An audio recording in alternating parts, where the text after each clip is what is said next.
I want to make it clear that Jack has punched people in the face many times in his life. More than the amount of women that I've dated. And that's a lie. Why does everybody seem to hate Asian men, and what can we do about it? Let's break this down.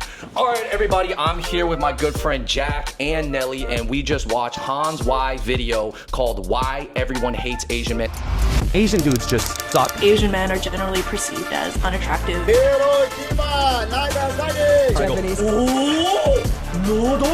What's wrong with being an Asian guy? Sometimes, I am blown away by the amount of racism. Why do Asian men get so much hate? How come no one cares? And what can Asian men do about it? And he did a great job in this video. He did. He brought the receipts, he got all the images and all the clips. Yeah. But what I thought was the most interesting was at the end, he provided action items, because a lot of people, and I've been in this space for a long time talking about this type of thing for many, many years, a lot of people will address the issue, complain about the issue, but not give the solutions and the action items for people to do. So I think we're gonna break down his action items, the things that he said that we could do to fight back against the hate against Asian guys, and then we'll kind of give our own thoughts. Now that we have exposed several key factors contributing to the normalization of hate against Asian men, it's time for us to start fighting back. Now, there are strategies that benefit us directly at a personal level, and there are strategies that benefit all Asian men at societal level. But first, we do need to establish, guys, do we believe that people still nowadays, in general, hate Asian guys? Yeah, absolutely. I think hate is a really strong word. I'm sure there's a lot of strong dislikes towards Asian men, but yeah, it can get to the level of hate, but yeah, for sure, it's still going on. Okay. Yeah, I think it's getting better. It's probably the best it's been. But yeah, overall, a lot of dislike and hate. I would say it's a lot of invisibility and a lot of not care for us too. As much as it's hate, I mean, I don't always feel like it's hate. I feel like hate made up a small portion of it, but I think it was disdain and we were forgotten about. And so when you're forgotten about and there's a little bit of hate trickled in there, then it basically feels like people really hate you. Yeah, it's net negative. So all right, everybody, if you guys are interested in watching Han's Y video, I will leave the link down below so you can watch it in whole, but I'm not gonna go through the whole video and react to everything, which it was a really good video. But at the end, I wanna go through the things that he said. How do we fight back against this actually in a productive way? And the number one thing he said was, look at yourself in the mirror and ask yourself, do you enjoy who you are? Do you enjoy this tool bag that you've been given? And if not, you gotta work on yourself. Agree? Agree. Yes, absolutely. How have you worked on yourself, would you say? Man, I think for me, I came to a realization where I don't really care about people's perception of me, but I just want to work on myself for myself. So, how people see me after that is kind of like a bonus. But I think for me, it's about, working out, staying in shape, being intelligent, knowing the stuff around you, and just being involved and, just being overall be a good person, I think, for me. Yeah, for me, first thing is the physical part. I thought it had to solve a lot of problems if I was more intimidating and physically imposing. Eventually, it got into more just Jack is what, 6'2"? 6'2". 6'2", kind of Jack. Jack is jacked. Jacked. Jack is jacked. I haven't been lifting as much anymore, but yeah, I think that the second part is realizing how you want people to treat you, right? And what are your own issues, right? Like, what are your angers? What are your traumas? What are your triggers? How do you treat yourself? And then educating the world, like, oh, this is how I want to be treated. This is how I want to be loved. That's a big part. I agree, because I think, first of all, you should hit the gym. Yeah. But that does not solve all your issues. You got internal issues, you got internal insecurities. Just because you grow some muscles, you got a bicep, even if you get the six pack and you cut weight and you get the anime body, that's just still one part of it. Right. They say people at the gym is the most insecure people. Right. Yeah. All right. So point number 2, he says, learn self-defense and just overall be the representation you want to see. So for me, having gone on this kind of martial arts journey in the past few years, I find it very, very important, because it's very, very good for your mental and handling stress. When you're sparring with people, I think that you're under a lot of stress. If it's just you and them, someone's trying to hit you. It kind of puts up in a perspective where when you walk down the street or you have an interaction, or even if I'm playing basketball now, I'm like, what is this person, who is this defender in front of me versus somebody who's trying to punch me in my face? Right. So it just kind of puts things in perspective on my side. I guess I also think that I think all Asian guys need to think about taking either an improv class or a boxing class. Yeah. Because boxing classes, you also get put into sometimes a very non-Asian environment. And I think you need to be able to interact with those people on that level. That's what I think. What do you think about basketball and the aspect of how social basketball is and what that's done for you? Oh man, in the world of basketball, Asians, we guys all know Asians has always been looked down upon. You know, anytime we step on the court, I think growing up, you know, I was picked on for, you know, not being very good because I was Asian. Anytime I step on the court, nobody would pick me up on their team, you know, whether it's playing with other races and stuff like that. But you really gonna, like you said, going back to working on yourself, improving yourself, getting better. And then it was not until then where, you know, I worked on myself, got better to show these other people that I can actually hoop to earn that respect. Yeah, absolutely. Because, you know, to be honest, racism and, you know, the Asian hate has been around, not just in basketball, but, you know, all around the world too. So it's like, you know, when you step on the court, you go to the gyms, I have crowds behind me, you know, saying these slurs towards me, you know, like, you know, I'm not going to get into it, but, you know, these racist slurs towards, but like at the end of the day, you know, if you could hoop, to me, like, it's a sign of respect, man. It's a sign of respect. Yeah, and it's true. Like, if you can do something that people respect, it will kind of supersede a lot of the discrimination. Yeah, I have a different take on this because I've been in a lot of violent situations for a long time. And a lot of my early 20s. Jack used to fight a lot. I used to fight. A lot of my early 20s, or even younger, but it wasn't until my 20s where I was like actually able to retaliate, right? So what I noticed is when I actually started hitting people back, it would shock them and they would stop. But then I would realize that sometimes it would just escalate the hate. Meaning I would express and let go of my anger onto them. Meaning they might have said something slight to a friend of mine or me, and I severely escalated, right? And what it does is, essentially, is they go home and they talk about this Asian guy that hit them and they had all the right to do whatever back. And then their whole community, their family, it just expands that hatred towards Asian people, so it escalates. Martin Luther King, going there real quick, he talked about forgiving your enemies and loving your enemies. And there was a video that showed a white man and a black man the white man attacked the black man 30 years ago. And eventually they saw each other and then they were in harmony and they forgave each other. And sometimes forgiveness takes 30 years. That's a different take. So is this the turn the other cheek thing, or this is a little bit different? It is turning the other cheek thing sometimes, right? Because I think out of most Asians, I have very unique experience with defending myself a lot and trying to use my fist to teach people a lesson. Right. But my fist can only hurt their skin and their bones. But if I communicate with them and if I can speak life into them, ask them why, maybe retaliate with a smile, look into like, hey, are you okay? Is everything okay here?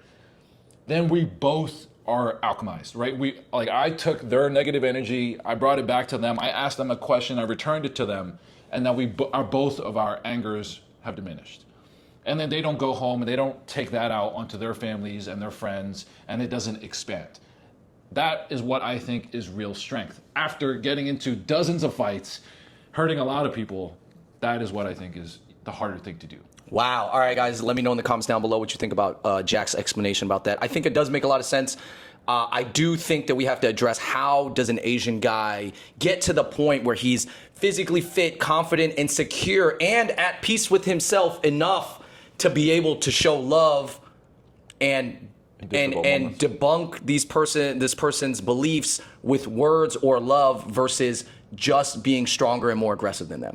Going down the list, you kind of addressed some of this where Hans also says, stop letting people get away with disrespecting you. Now, I think that comes in a lot of different forms. I don't think it's always in the form of violence. I think, like you said, violence it really perpetuates hate and spreads the hate, and hate is like a cancer that will go throughout the community, you know, the more that you fight. But I think that standing up to people who disrespect you is huge. And especially, obviously, there's like crazy people on the street, homeless people that are unhoused, that are like mentally ill, that even if they say something to me, I'm not necessarily addressing that. I'm really not. Like, I'm keeping it moving on them. If they're a normal person or it's someone I know or someone at an event or something like that, then I feel like those are settings where you have to be able to stand up for yourself in a manner that is respectable. Agree and disagree, because you have to ask yourself, are you ready to invest your energy into this situation? Because you only lose when that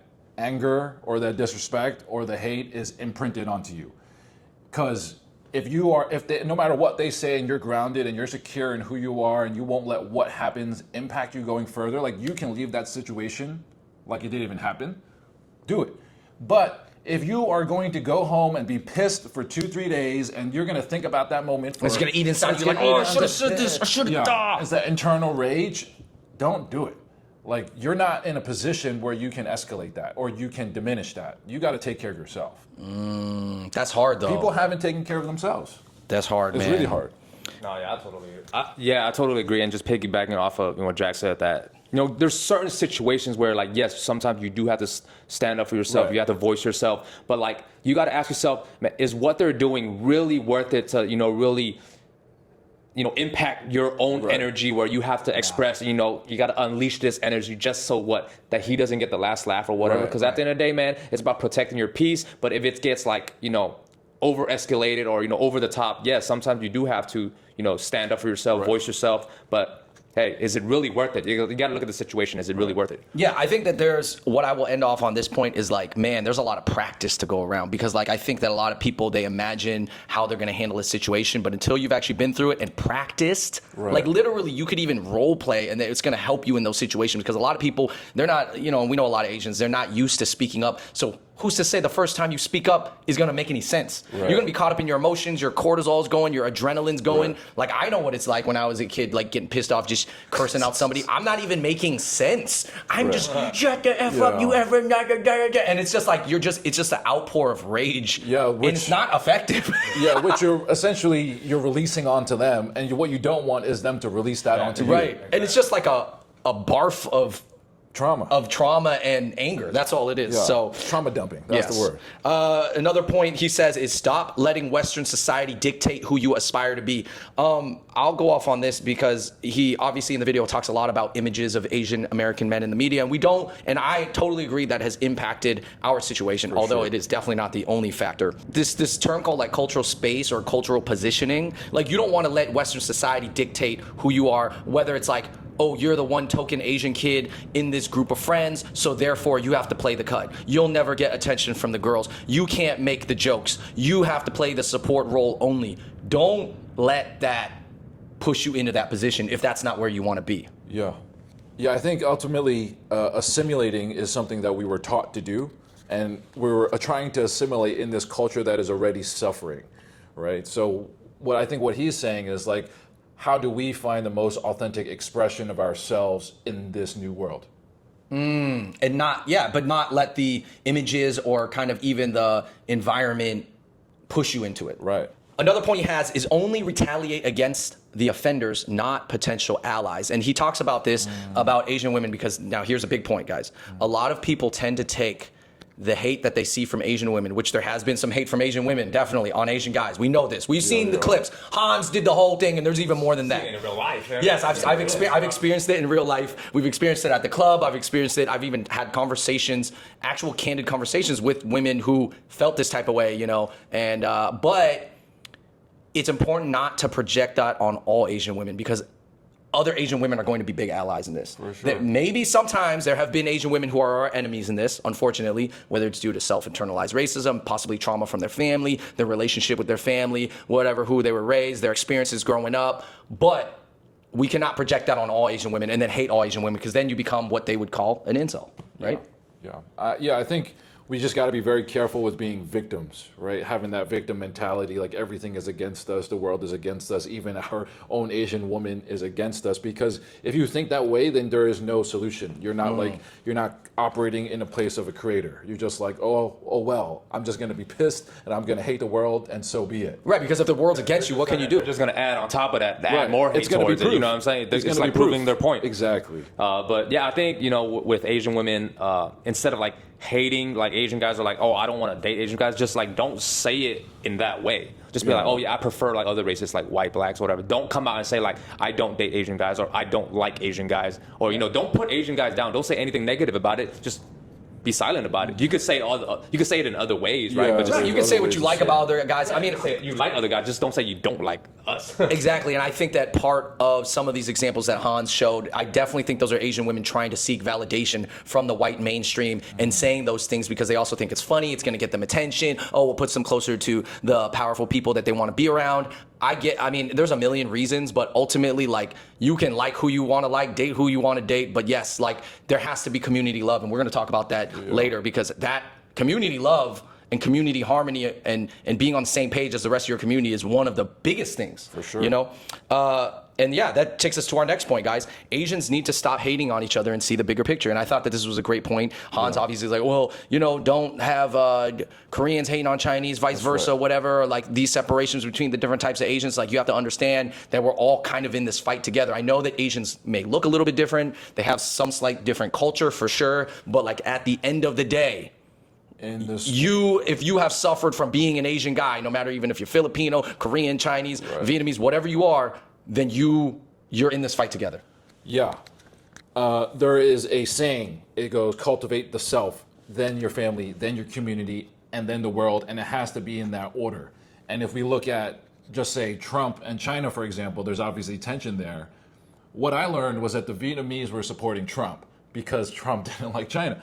And I was like, wait a minute, in the Western world, we should be all united, right? If you think about the Stop Asian Hate movement, there was no clear enemy. Right, BLM police, Israel, Palestine, there's enemies, right? Who is the enemy for Asians? It's us. It's us, man. We are our own enemy. We don't even like each other. There's 30 something there's 30 something Asian languages spoken in America. A lot of those have a history of war, right? And there is a reason why Asian Americans is the only ethnic group, Asian American adults is the only ethnic group with suicide as the leading cause of death. Because our biggest enemy is ourselves. We got to look in the mirror. Dude, we do not actually kill each other very often. We do not actually kill other people very often, statistically speaking. Asians kill themselves. Right. You know, it is, if you want people to love us, right, which is the opposite of Stop Asian Hate, it's like you want people to love you, you have to learn how to love yourself. You have to be educated and figure out what you actually think is love. How do I love myself? How do I hold my boundaries, right? How do I treat myself? Because if you don't know how to treat yourself, how do other people know how to treat you? So I think Asians are still figuring that out, I think. Yeah. And as a whole, I think there's individual Asians and, you know, the Asians who find peace and know how to, you know, their own beliefs are solid in the story that they tell themselves. But I think a lot of Asians are still figuring it out. And I think all these, let's just say these Asians, whether it's Asian men or Asian women in these clips that Hans showed, I think those are examples of people still trying to figure it out. And I think how media tries to tell you how to figure it out is like have the nice watch and drive the beautiful car and then or date this person or date the white guy because that's gonna you don't even like it. Like you just feel like this is how you're gonna get more socially valued and accepted. Right. Yeah, I mean, I think at the end of the day, you have to look at yourself and, you know, you are a reflection and representation of the entire race, you know, of the entire Asian race. So you have to uphold yourself to a certain standard where people are gonna look at us as a whole representation, right? So at the end, to start that, you're gonna have to, like Jack said, you gotta love yourself, work on yourself, and just be, you know, a good and better individual. Yeah. All right, last point, and then we're gonna get into things that we thought he kind of missed out on, maybe things that we would add.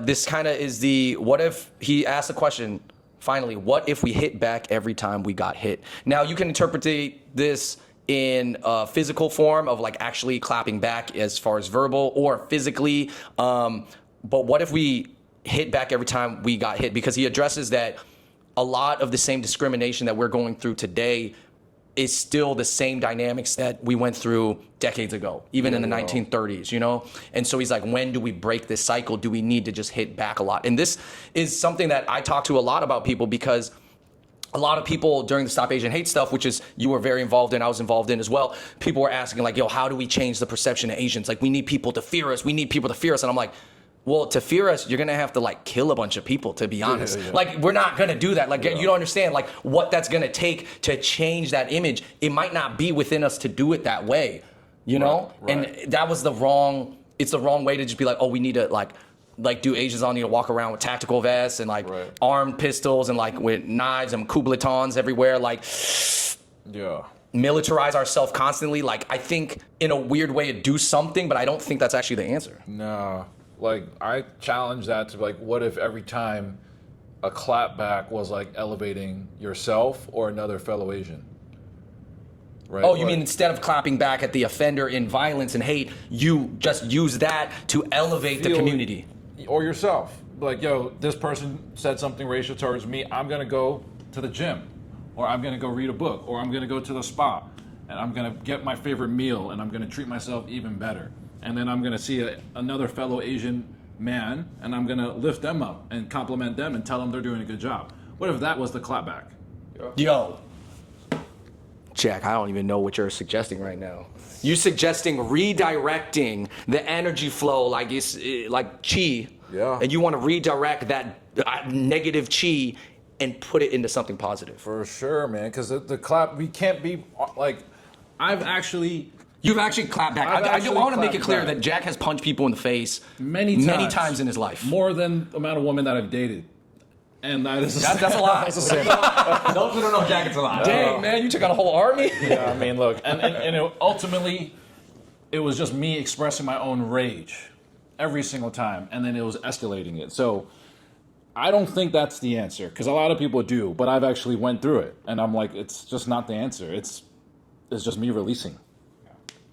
Do some people that have never punched somebody need to punch somebody just to see what that's like? I mean, the goal is, right, you learn the lessons from the people who've done it before. Like, we're pretty good at realizing that.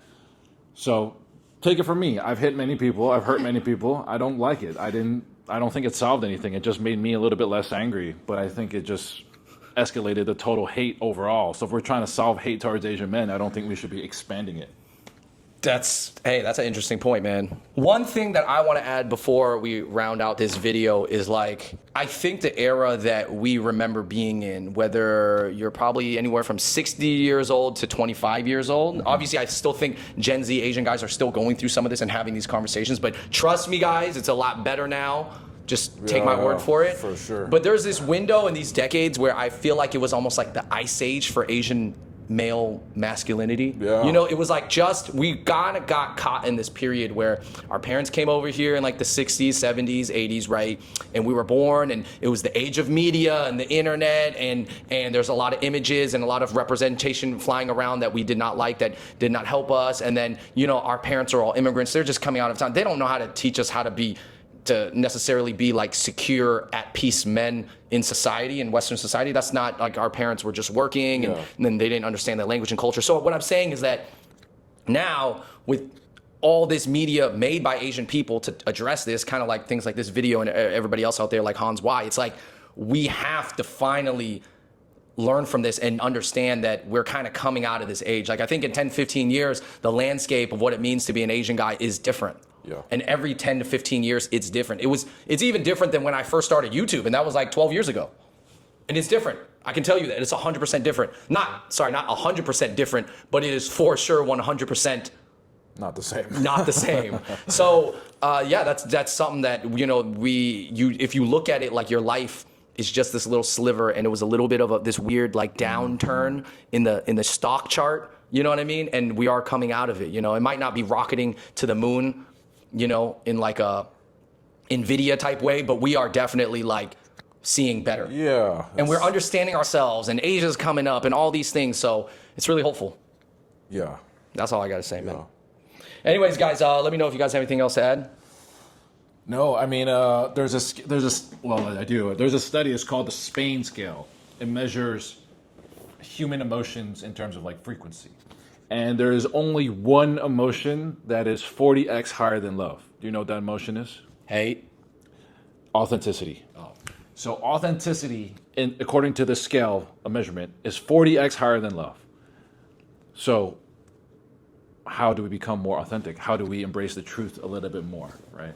And I'll tell you this, hate, shame, jealousy, all those are at the bottom of the scale. So it's like, where do you want to be on the scale? How do you want your community to be? How do you want your friends to be on that scale? Because if you're radiating higher, everyone's coming with you. It's about Asians even loving each other first, fully loving each other first, fully enjoying each other first. Obviously still do all the things, hit the gym, learn some self-defense, spar. Trust me, you gotta spar, guys. Sparring is like miniature fights. And the more miniature fights you're in, you will learn from it, and you're able to handle your breathing and your emotions a lot better. And you also get humbled at the same time, because you don't even know who's training and who's very good, okay? Because there's some smaller, you know, people who with pot bellies who will kick your ass, all right, Yeah. at the gym. So anyways, yeah, everybody, let me know what you thought about that video down below, what you think about our points. I'm going to leave Nelly and Jack's links down below. And, you know, we're just 3 guys who have thought about this a lot. And obviously Hans Y has thought about it a lot too. So let us know what you think about our breakdown of his video. And hopefully this was helpful. And until next time, everybody, hit that like button, click subscribe. And until next time, we out. Peace!